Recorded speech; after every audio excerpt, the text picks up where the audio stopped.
নান্দাইলে homeo doctor association হুডার নবগঠিত কমিটির অভিষেক ও শপথ গ্রহণ অনুষ্ঠিত। ময়মনসিংহের নান্দাইল উপজেলায় হোমিও ডক্টর অ্যাসোসিয়েশন হুডার নবগঠিত কার্যকরী কমিটির অভিষেক ও শপথ গ্রহণ অনুষ্ঠান উৎসবমুখর পরিবেশে সম্পন্ন হয়েছে। বৃহস্পতিবার ২৬শে মার্চ বিকেলে উপজেলা কৃষি সম্প্রসারণ হলরুমে এই অনুষ্ঠানের আয়োজন করা হয়। Homeo doctor association Hooda Nandail শাখার সদ্য বিদায়ী সভাপতি ডাক্তার জামাল আহমেদ খানের সভাপতিত্বে অনুষ্ঠানের প্রধান অতিথি হিসেবে উপস্থিত ছিলেন তথ্য ও সম্প্রচার প্রতিমন্ত্রী ইয়াসার খান চৌধুরী এমপি।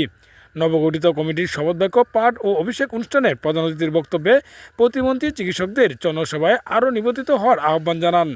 হুডা নান্দাইল শাখার সিনিয়র সহসভাপতি অধ্যাপক ডাক্তার মাহবুবুর রহমান বাবুলের সঞ্চালনায় অনুষ্ঠানে বিশেষ অতিথি হিসেবে বক্তব্য রাখেন নান্দাইল উপজেলা বিএনপির সিনিয়র যুগ্ম আহ্বায়ক মিজানুর রহমান লিটন, উপজেলা বিএনপির সদস্য সচিব এনামুল খাদির এবং নান্দাইল প্রেস ক্লাবের সভাপতি এনামুল হক বাবুল।